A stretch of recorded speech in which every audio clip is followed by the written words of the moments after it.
It's Tuesday, July the 15th, 9 p.m. in the DMV. And 6 p.m. here in Los Angeles. You're with Welcome to Tech Talk Live. Jack Armstrong, and I'm Sam Giacino. You're listening to Tech Talk Live. Welcome to the show. Please chat or call in with your questions, and we have a special guest today, thanks to Jack. Yes, thank you. We've got Andrew Wankier here. Andrew is a graduate of UCLA's MFA program in screenwriting and a 2020 Nicholl finalist. He is an associate professor at UCLA, NIFA, and AMDA. He specializes in feature comedies and is repped by the Schemers Entertainment. Welcome to the show, Andrew. Thanks for coming. Hey, thanks for having me. Nice to be here. So AI is quite disruptive, and I'm sure your industry is feeling it. How are you experiencing? What are the current things that you're experiencing? Well, I guess it's really two industries, the writing front and then the education front. I'll start with the writing front because that's, entertainment. I think a lot of the fear, as usual with most things, is the fear of the unknown. Nobody really knows the capabilities of AI and how far it can go yet as far as making a full screenplay. We've seen that it can do a fairly, at most decent job at giving prompts and maybe some scene work, but it's very light, but it's always developing. And some producers, and I forget who it was, have already noted that they think that within a couple of years it should be able to create its own screenplay. But on that front, there's also the school of thought that, unique voices are more important than ever. So the threat could be from big Hollywood, while indies, I think, are still a pretty solid market for anybody who wants to, be a writer, really. So do you think AI is making it easier for new writers to tap in? Obviously you don't want your entire screenplay written by AI, but it can do outlines and stuff. How are writers in Hollywood today utilizing this technology? I think with outlining, it can be useful. I don't know a lot of writers who love outlining, and it can be a good feedback tool for some things.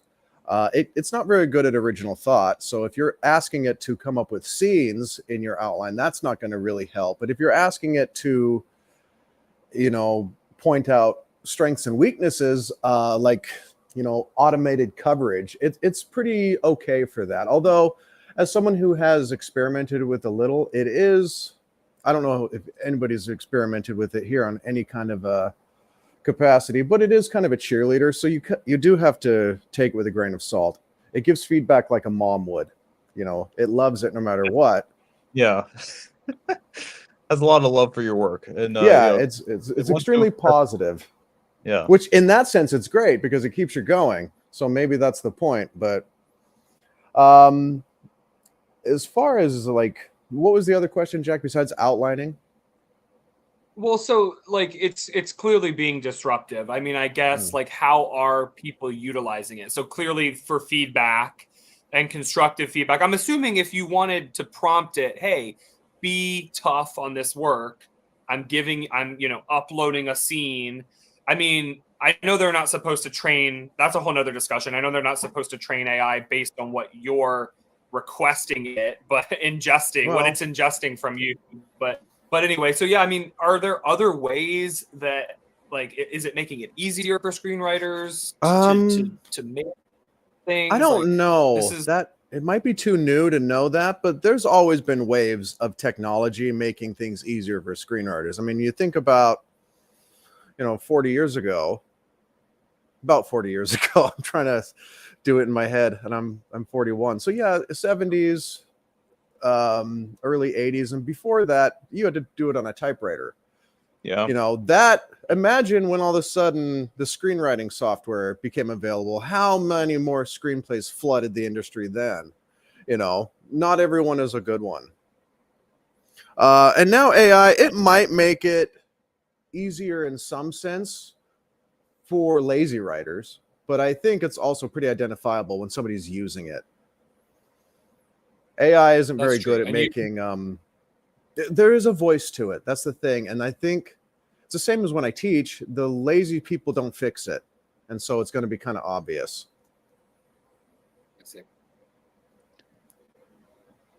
Yeah, I guess Jack and I Sam, have talked thought? quite a bit. I guess, in terms of the quality of content and whether, AI generated content, number one, passes muster with, from the critical eye. Naturally, you have a very qualified eye to gauge and judge a screenplay. But we've really talked through, do people, and I guess I know before Jack has sort of said, well, maybe people don't necessarily, care if something's AI generated as long as it's good content. And I hate to say, so I was sort of skeptical at first, but then the more I kind of see how people are consuming content these days, I'm almost inclined to agree, where it's just sort of like, if the content, and really the proliferation, I think, of, AI generated videos, and, God forbid, the brain rot of like just short form, more or less comedic content for the sake Wow. of, I've seen flooding, the short form video apps, but it's gotten to the point where it's obvious that's AI generated, because Bigfoot is driving a car or something, Yeah, I mean, something you, ridiculous. But it's you can't also, escape it. But it's somewhat entertaining in a way, right? And people are engaging with it. So well, I'm everything's useful as a tool, right? It just depends how wrong. you use it. It's True. Yeah. and some forms of lower level AI have been around already, like even Final Draft, the way it would help you formulate a script properly and give you suggestions in grammar and spelling. That is a very lukewarm version of it. Now it's just more advanced. But no, I just to test this last night, I asked ChatGPT what it thinks about AI being a viable replacement, and it told me, no, where is it? It And was it's actually really it's funny. It is it said, done? It's like yeah, I know. Like, it would, if it was really planning something, it's not going to reveal its hand to me, but it was just more saying there is no replacement for the human experience. AI can replicate things very well. Beginning writers are good replicators, but the ones that really make it become their own original voice and dwell on human experience, because that's what people, I think, ultimately want to see. Maybe someday, yeah, you could say AI is making this really low-hanging fruit that people enjoy consuming. That's just formulaic, and Hollywood has had their own formulas for years on what works and what doesn't. So it's just so uncharted right now on where this could go, but you have to kind of predict it. If you're not predicting it, you're going to be left behind. Those who chase trends in Hollywood don't get ahead. Those who create the trends are the ones who break through. Get ahead. So AI, we see the video generators, Sam. I think you bring up a good point where it's clearly apparent this is, AI slop, or, something silly that is clearly AI. And obviously different models do different things well, but I guess Hollywood can't, like, they still need boots on the ground to create the content, and whether it's television, whether it's a feature film.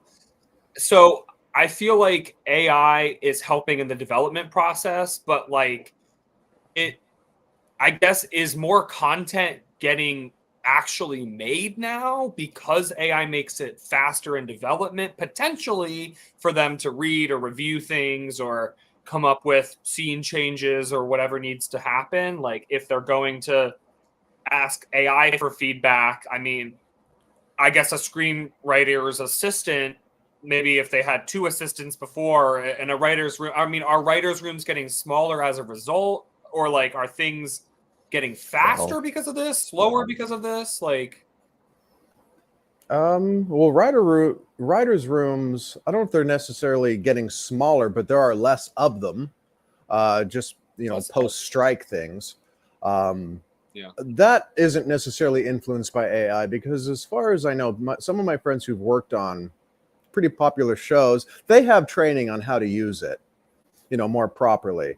You can use it as a brainstorming tool. And what's good about AI being used as a brainstorming tool or running past things is it doesn't get tired like your friends do. Your friends are tired of hearing your ideas and wanting to talk about it. AI doesn't slow down, at least not yet. So, you could ask it anything you want at 2 o'clock in the morning. And sometimes that's very helpful. It doesn't always give you the best ideas. What's happened with me, whenever I've used it for brainstorming anything, it's given me a better idea that I think I already had. It just helped develop it a little bit more, kind of like a writer's group might. And I see. To answer your question, yeah, there could be, the biggest threat, I think, is the emergence of short form content again, at least to theatricals and television shows. And I think that's what you were saying earlier, Sam, is YouTube, its attention spans are decreasing. At least it seems that way. And there's only so many hours in a day that people want to consume media. So where does that leave long form entertainment? I think there's still room for it. One of the better analogies I ever heard was, people feared that film would replace plays. Plays are still a major in most universities. Plays still get put on more than films are released. Films were not replaced by TV. We just all sort of have to find out where we're going to fit together. Yeah, that's an interesting. I see. In the context, kind of allocated the market share, and not necessarily, there's no outright replacement. Although I'm sure, I guess, gosh, 1920s was like the first, short form media, film media. But I'm curious to see, how much the pie chart has changed since, I'm sure the market itself has gotten larger, so there's less of a, it's not like, plays or theater has it has definitely not fallen off, and it's still a very active area of entertainment, it seems. Just from a layperson's perspective. I'll tell you another threat to it, though. If you're talking about artistic standpoints, in Hollywood, the way it's currently standing is Hollywood is now run by tech, Netflix, Amazon. These are not necessarily, these are people who see it for the bottom dollar. So there is a threat of, using AI to create a lower or a better bottom line, because these aren't movie lovers who worked their way up necessarily, as an intern in the mailroom, or, like some of the classic stories, people who would champion projects. Maybe you won't get that as much anymore, because now everything is, it's a tech run industry. Apple, they just had F1 in the theaters, and who knows where that's going to go. That's true. The artistic sort of passion, I guess, maybe they may have different aims as far as, Amazon's bread and butter is not creating, content that inspires the soul. It's a sort of, they have tentacles all over the place, but they're, an internet company that happens to make content versus, someone who's been molded and founded, to make, or I guess truly has a passion in it, more or less. That's the thing. Hollywood was founded on these people who came out here, these almost recluses, and they wanted to tell stories. It's a mythology to that's fading, and that's sad. I think there's going to be two branches. I think there's going to be more of this techie, AI-driven, maybe even AI actor stuff, but there's also going to be the emergence of everybody who wants to just still be part of this, beautiful myth of movie making, holding a camera, acting in front of a camera, editing. It would be hard to replace it. Yeah, you can't, I like what you're saying. Yeah, there's two camps of sort of, let's make a piece of something on a screen for as little money as possible, or it's like, I enjoy the process. And that for me is like what, I wonder, I guess, will there be two separate silos of creation in that way, like plays and movies. There's traditional movie making, and then whatever they call the AI equivalent. Yeah, who knows? I mean, that's where I think it might go, but what do I know? I kind of feel like people have limited attention spans already, and you only have Mhm. so much time in a day to dedicate towards entertainment. So if you're going to choose now to consume content, short form on TikTok, Instagram, YouTube, whatever, that's less time for you to go to a theater or even watch Netflix or a streaming channel. So I think it is interesting because I will say that's an excellent point about it, helping their bottom line, because if there's not enough passion behind the films that are getting released to theaters that drives an audience, I mean, I hate to say it, but the economics just start not working, because they really do need people to go buy tickets to a theater.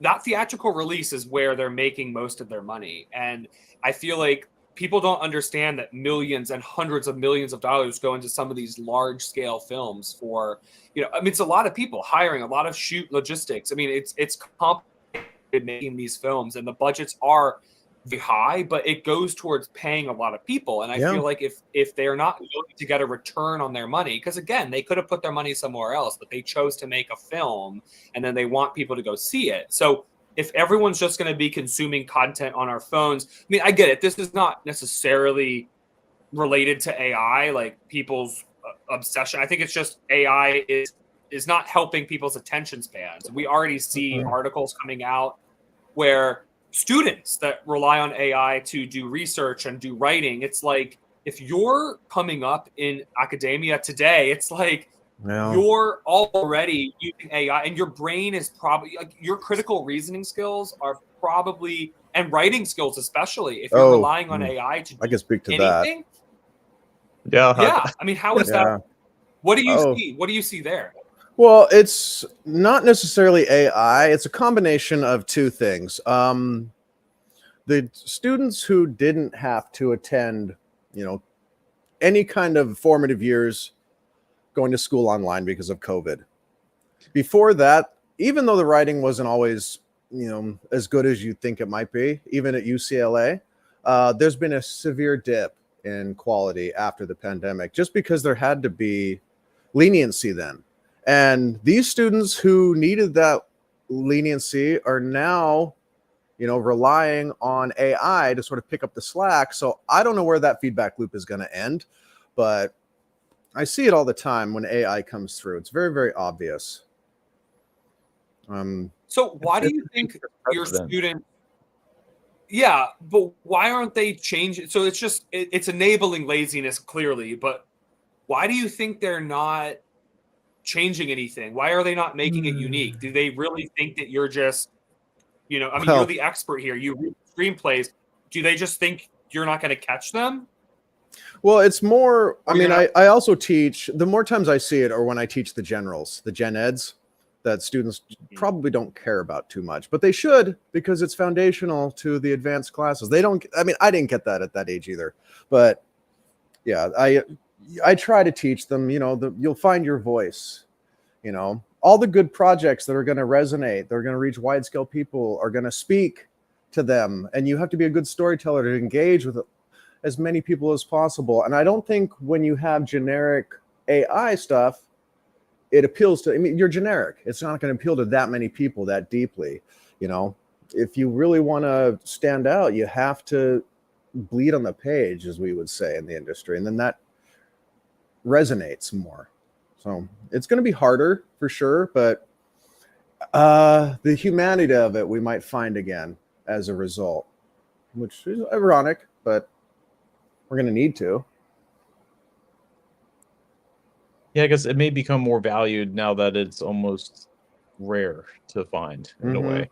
People, I can see people seeking it out, but then also I worry because I feel like, it can only get better in a sense of at least emulating humanity enough to convince maybe a majority of people at first. And then, it's the sort of, once you know what you're looking for, or know, as you kind of replace sort of more and more aspects, as Jack said, critical thinking, as you said, just sort of finding critical voice. thinking is You just never find your voice, and you kind of make it through college and make it through life for as long as you can without really taking a stand on anything. Is that I wonder where that aimless kind of direction will be channeled in a way. Is it something I where don't know. I mean, people have always gotten away with that, I think. Just there's always these lucky ones who you think they don't really speak too much, but they seem to get break after break after break in every industry. But it's strange. It's like when you watch some of the older films, like for example, I was watching a movie called The Big Chill last night, and apparently that was a big movie for the baby boomer generation because everyone resonated with it. It was about coming to terms with all your ideals collapsing on you when you reach middle age, and all the things you thought when you were young that you could do are probably not going to happen. You kind of become a sellout. And that really struck a chord with a lot of people of that age. And I don't think AI could have necessarily created something like that in any era. I don't think it could. It can replicate, like you said, it can maybe be a patchwork quilt of things, steal an idea here, steal an idea there, and piece them together. A lot of writers do that. But I think a lot of the good writers, like Lawrence Kasdan, who wrote that script, they pull from their own life experience that hasn't hopefully, it's so unique, AI wouldn't really identify it. So the themes that you experience in life need to come out on the page because that's where you'll stand apart. I wonder, I feel like AI, I know, again, it's only as good as it's been trained, right? But Right. I wonder if it would be, I feel like as a writer, if I were a writer, it would be useful to utilize AI's knowledge base for like, okay, there was this film about this scene. What film was that from? Or like, and I'm not saying so that you create another version of it, but just so that you can use maybe like a similar plot line or something. And I feel like this, I don't know, like, for example, I recently saw the new Final Destination Bloodlines, and I think in that film, it's really fascinating how they go from storyline to storyline, back and forth, and flip. And I feel like I notice as a viewer, like I'm consuming this film, and it really makes you think because the writers have twisted, and like again, AI I don't think could ever come up with how it's done like that. But I guess, is AI helping writers develop more intricate details to tie back, like whether it's a flashback or whether it like I guess, how do writers really, like, can they use AI like ethically in that way? Like, is that an ethical use of it? Is that a useful way to like, again, not modeling after a film, but just like, I think this film is so fresh because I just saw it, but I feel like it did such a good job of tying in the beginning, the end, and then the characters. Like, I'm not a writer, so it's really hard for me to summarize the plot in like a few sentences, but like I feel like AI is good at summarizing. I feel like AI is good at helping you. I think you're pointing out you froze, Jack, so sorry if you're not done asking the question. But I think that's actually what you just said is a pretty helpful tool for it, because one of the things I've always taught us, I think this is true for anything you go into, is if you want to be a good screenwriter, you have to read scripts. If you want to be a cinematographer, you have to watch the movies and study the cinematography. Anything like that. And I think, a really quick I guess quality control or check to see if, hey, does a scene like this exist? It could tell you, why not, and then you could watch the scene. You never are supposed to watch the scene for ideas, but to see how it's constructed for sure. And, sometimes here's how there's a scene, here's how I might want to do it instead. AI so far, and I've kind of tinkered with all the tiers of it's still derivative. It doesn't really count for much original thought. So anytime it gives you an idea on something, it's going to be an idea that already exists somewhere. So has your personal writing process changed like in the past couple years based on like this? Like, are you doing like, I guess writers, you know, I mean, you're not using a typewriter, so I mean, are you? How has your process like? Has it changed a lot lately with AI? I mean, it I'm has, assuming yeah. maybe. Honestly, I'm checking right now. I expect it to happen almost anytime soon, because it's like every software now has an AI feature to it. It seems like even Tesla came out with a driving feature of it. I'm like, what the hell use is that going to be? But I'm waiting for Final Draft to unveil some kind of an AI quality to it. Everybody has to have it. Yeah, we even have it in one of my schools. We use Google Classroom as our modules, and they just added an AI feature, which I wasn't totally happy about. I felt that was a little hypocritical. I actually told my students about it. I was like, I don't know, I'm going to disclose this to you, but here they're telling us to use AI to come up with lesson plans. Wow. Yeah.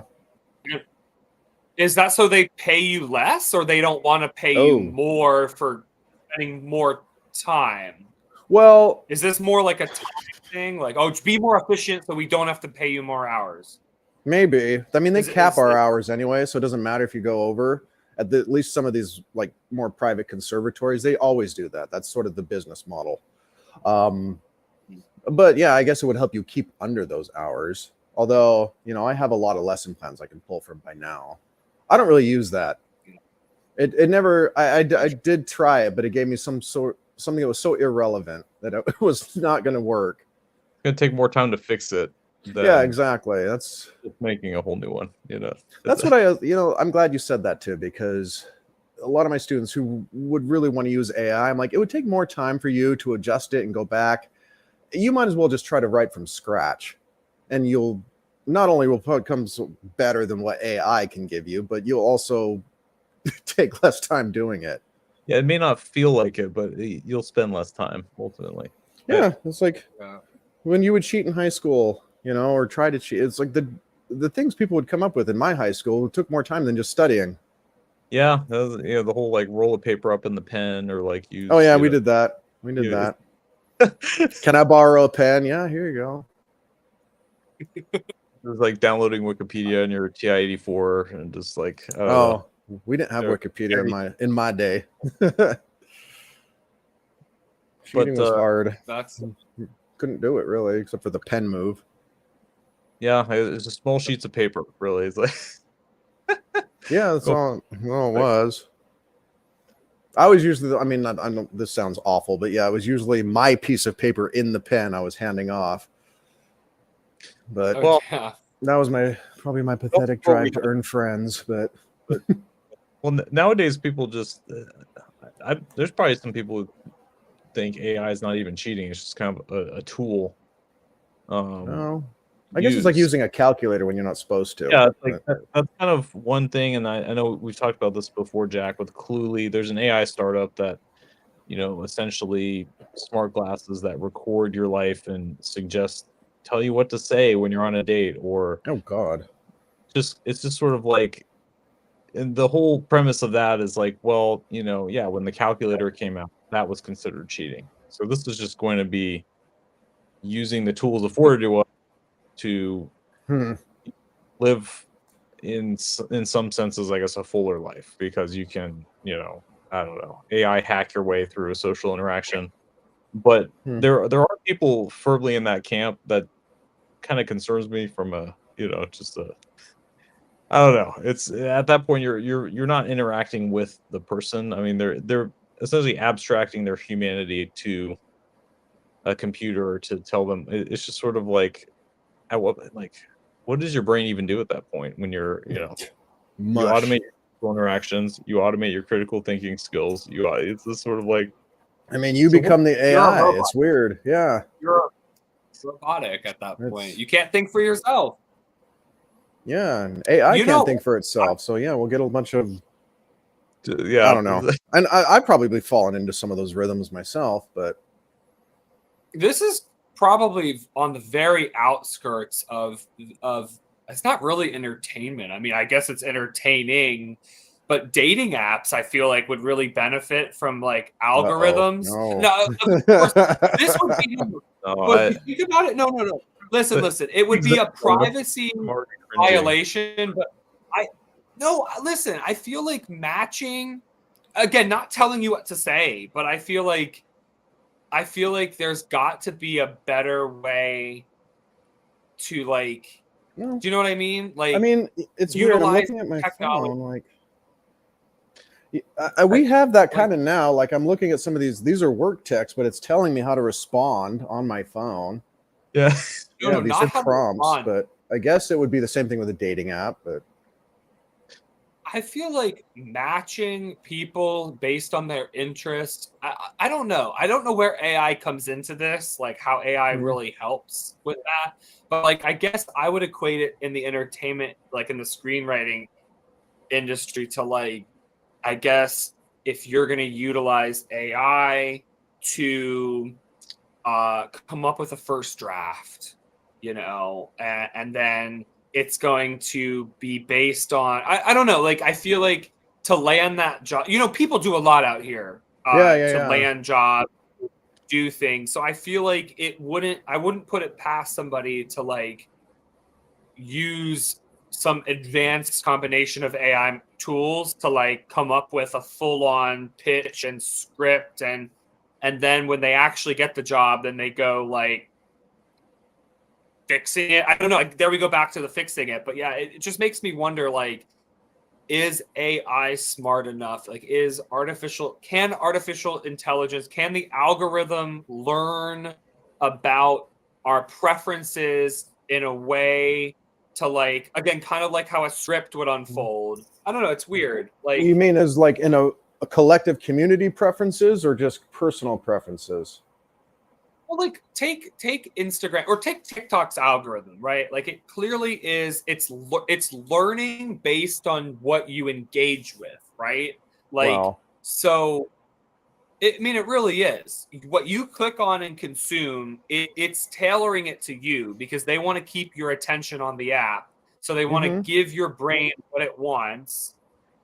And like these algorithms are really good. And like I feel like that's not necessarily AI because these types of feedback algorithms were around before AI became a thing. But I feel like AI is just making it easier for other types of apps and other types of industries to automate, or not even automate, but like enhance the process, I guess you could say. I don't mind that. I mean, there's always going to be enhancement is the best way I look at AI. Like, yes, I will run a lot of my things past AI. Hey, does this track logically what I just wrote?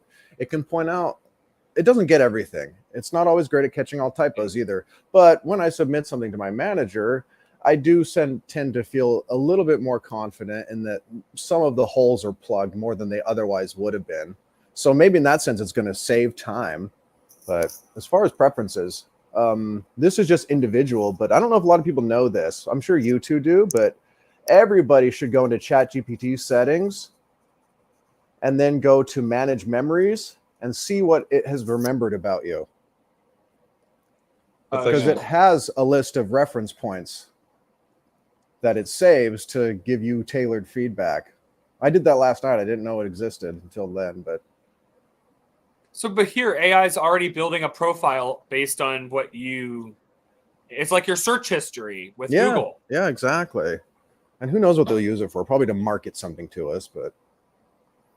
So do you trust, or how much do you trust AI? And when do you stop trusting it? I know we only have you for a few more minutes, but yeah, like maybe that's a good place to end. Like, when do you stop trusting its advice? Like, how far do we go? Thing. Sorry, I'm like, I use my friend's account, so it's like very like he doesn't have stuff turned off, so I turn it off. That's like it's not somebody's search history there. We trust each other a good amount. Where do I see? You know, I don't know. I'll have to be a cynic there, Jack, a little bit. Do I trust? As much as I love humanity, it's hard to trust people sometimes. I have a friend who just saw a movie, and I can't be very specific about this because a lot of things are still pending. There's a movie relatively popular that took a lot of his spec script. So he's lawyered up on that because he sent it to somebody years ago who's now bigger with that company, and he sees it, boom, all of a sudden there's specific scenes that he wrote. It's crazy. So where do we stop trusting anything? You know, that's hard for me to answer. These days, you know, with I privacy, trust, you know, it's everyone's out to. Someone always has some aim, you know. It seems like, and it's very like, it's very corrosive for the human experience. I think when there's no societal trust, and people are very, you know, reserved and kind of almost paranoid in a way. But you almost have to be, or else, like saving a script for years to use in like a new. It's just like it almost was like it was filed away too. Yeah, or you know, one day it's like, oh wow, yeah, I have an idea on that, and just like, I mean, it was. I can't get into the specifics of it, but anyway, it was years, and then all of a sudden, so I don't know. I will just leave it. This might be a little bit contradictory, but I trust AI drivers more than I trust human drivers a lot of the time. But we're almost getting to that point. We're not giving ourselves a great track record. You know, so I don't have a lot of distrust issues with AI, I suppose, yet, but mainly because I don't see what AI would have to gain from you as a human would. That's true. That's a really good point. Wait, say that one more time. Oh, I mean, I'm pulling it from. Have you seen the movie Aliens? That's so good. Yeah. Well, she says to a human has more to lose than a robot has to gain. Yeah, it's kind of true. Well, you said it better. Right? Well, I'm thinking of that movie Aliens, where the xenomorphs. One of them was going to sell them out to. Anyway, and she says to him, I don't know what species is worse. You don't see them fucking each other over for a goddamn percentage. You know, like, it was a good line. Ellen Ripley. Well, because AI, it knows everything already. So theoretically, you mean nothing to it. So it's different. Yeah. Kind of. You know? Run the power plants for now, right? Yeah. I mean, I'll leave it with this. What it's good for now is making the stuff that it does help you explore the art of writing, I think, a little bit more than some of the nitty gritty that really nobody likes. At the same time, though, the nitty gritty is also very helpful, the pre-writing, and I teach a lot of that stuff, and I like it. I can see why others don't, but I think there's something to be said for at least knowing how to do it before you decide to bypass it. That's true. So, with great responsibility. Exactly. Well, Andrew, thank you so much for your time today. We really appreciate you coming on. It's a pleasure having this discussion, and we love hearing your insights and everything you had to say about AI and the entertainment and screenwriting industries and all your experiences. So really appreciate it. Thank you. Hey, thanks for having me. Today. It was good to see you. And look forward to listening. Thanks. Well, in other news, there's a lot going on, Sam, with tech today. What should we take it to? I feel like OpenAI's new ChatGPT-5 is coming out soon, so we're keeping an eye on this as always. I think it's kind of concerning how much you said that about the power plants, and it's so true. You know, keeping the lights on, but AI is really, really power intensive, and I think people need to start realizing as models become more powerful, their energy consumption is increasing like dramatically, and we're following ChatGPT-5 coming soon. I feel like this is anything specific, or was it just leaked, or no, it's just I think it said by the end of the year. Now, obviously, you know, this is going to be expected to be groundbreaking because OpenAI is pushing, the frontier here with the models and their flagship LLMs. I think a lot of it has come down. It's also going to be interesting to note because Scale AI is one of the large players behind training and refining and distilling these models with better expertise, better feedback, so that they can really improve and give more accurate information that's not always hallucinating, but still creative, still reasoning well. So I think, the news was, again, just this is highly anticipated, something that we're following. And I think it is worth, though, being conscious about the energy consumption. I mean, it's been a recurring theme, especially with previous guests we've had on the show. Being cautiously optimistic and thoughtful with our consumption here. So I think it's going to be an exciting development as well. So don't know if you have any thoughts on that, but. Well, I mean, quick note. I know, just to fit it in, I don't know if you saw Grok 4 came out this past week. Apparently an improvement. And sidebar, Grok for Government came out yesterday. So Wow. I guess technically approved to work with that type of data. So expanding into the federal space. And out this, trying out Grok 4 now. I'm going to see how it is. It seems to be relatively deliberate in its responses. I guess people have noticed that it's kind of concise, but it does sort of give you what you need. And of course, if you're into it, there is an AI waifu robot you can use, I guess, if you Well, want. I do I think only when we say talk about Grok, people tweeted about it like 20 times. I'm like, okay, we get it, well, so. we do have to talk, Sam. I think it's worth mentioning all the changes at X. Now, X is owned by X.ai, right? And then the CEO of X, she was previously at NBC Universal, she's stepped down. So I feel like it's fascinating here as we also we have to highlight the failures of Grok. I mean, again, it's too hard to miss with the Hitler disaster and how Grok is previewing AI disasters to come, and how this is Well, arguably appropriate.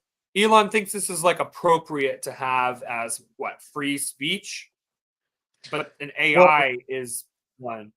yeah, I mean, a very controversial issue. I think the biggest point to kind of draw from all that is that your model is only as good as the data you supply it.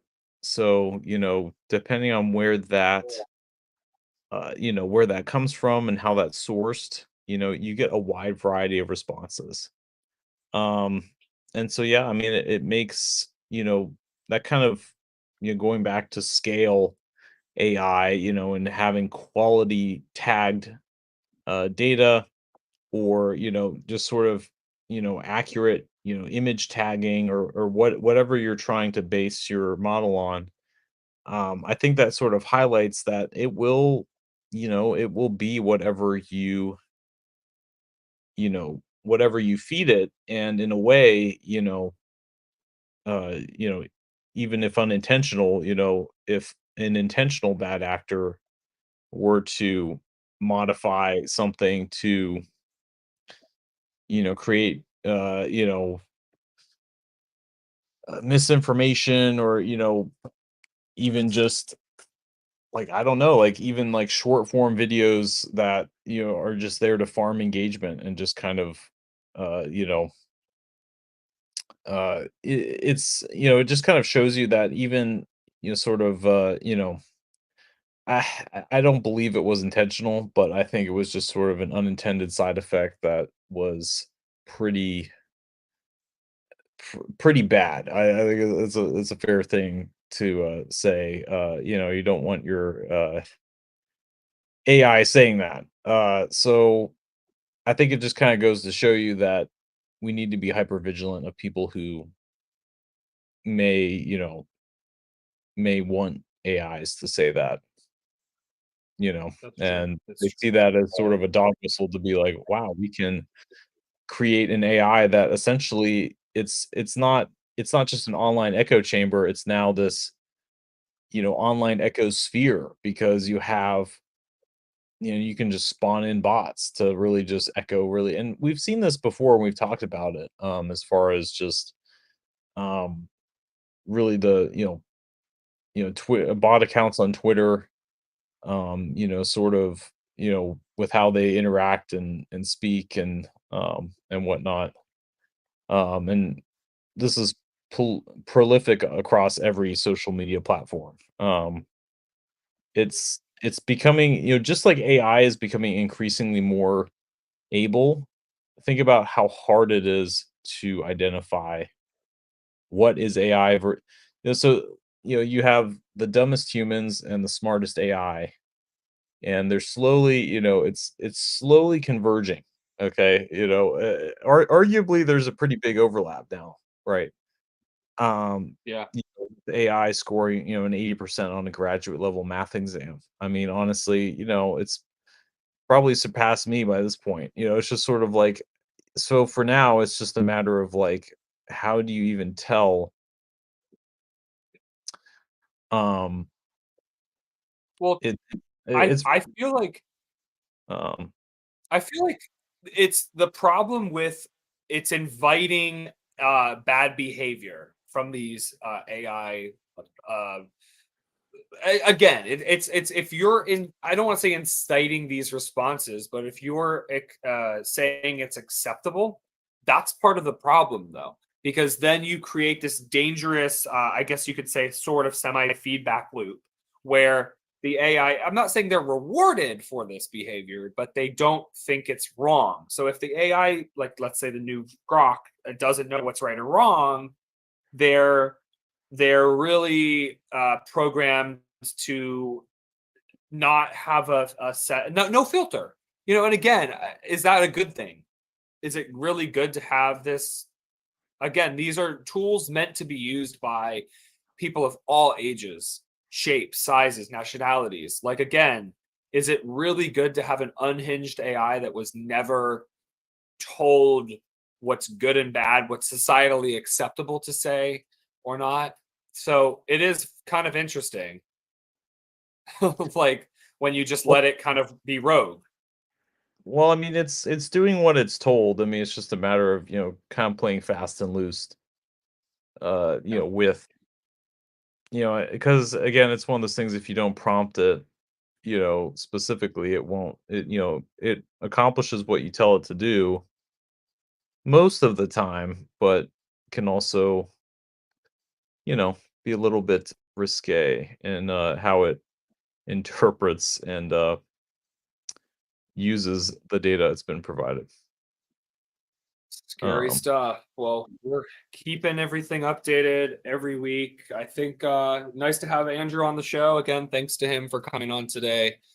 I feel like we had an excellent episode, and we're back every Tuesday, same time, same place. Visit us on the web at techtalklive.xyz and anywhere you get your podcasts. I think that's about it for. well, and before we leave, Tech Talk Live loves Before Sunset AI. Before Sunset AI is our productivity superhero.